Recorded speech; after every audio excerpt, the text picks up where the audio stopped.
this morning we did finally see the pre-fight drug test results. The picograms were there. Yeah. I guess at this point it's expected, but I wonder, I mean, like, is there a part of you that when those come out, you're just like, damn it, I wish these had nothing in them? Yeah, absolutely. You know, every time it's like an oh darn it moment, but I'm comfortable with the idea that it's going to be a part of my career, and I don't know how long this is going to last. What makes me sleep good at night is knowing that I've submitted myself to every drug test. I am getting tested by 3 of the most powerful agencies in the world. I've never avoided a test. And I just feel like the more I am accessible, the more data they'll understand, they'll have in the situation, and the more everybody will understand.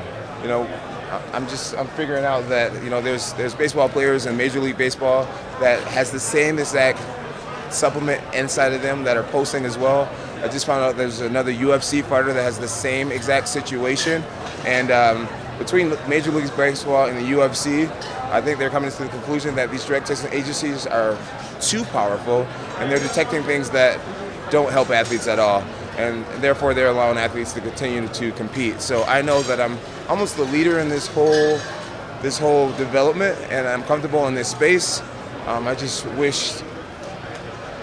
I wish fans would not just look at the headlines and actually clicked on the links and read and learned what was really going on.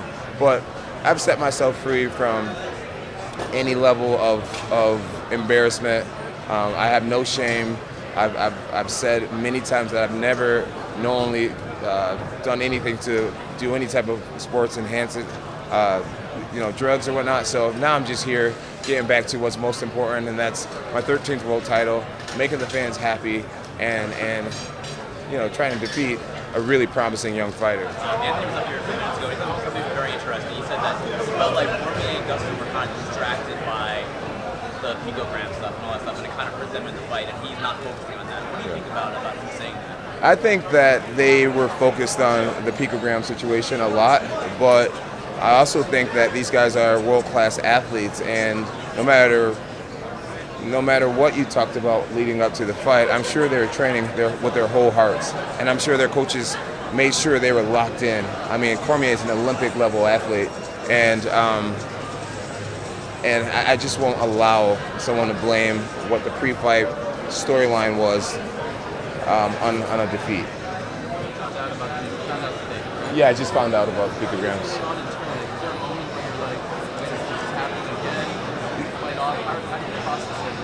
When it happened in my last fight, I actually broke down crying, and I gave one of my buddies a hug, and I just cried in his arms, and it felt great. He was just like, John, you've been through too much to slow down now, you know.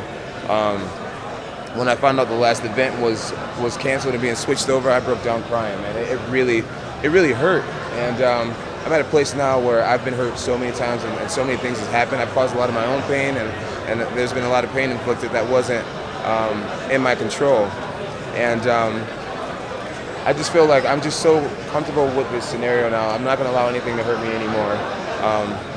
Everybody knows what's going on. Everybody knows that I have something in my system that is pulsing, and I feel like the majority of the fans that are actually going to take the time to read, which are the ones that actually matter right now, I think they know what's going on. So I take out any responsibility for this whole thing, and I'm not going to let it bend me or break me. John, you've been tested, at least once a week since the last fight. At least Yeah, at a minimum, but most weeks were like 3 times a week. Is it disruptive? I mean, when do they show up? I mean, how does that work? Yeah, it can be really crappy. I'm really fortunate that all the collectors are very respectful, but they can come anywhere from, I've had many times they've come at 6 o'clock a.m., and which is very disturbing to my training. And then there's other times where they'll come like 8 o'clock at night.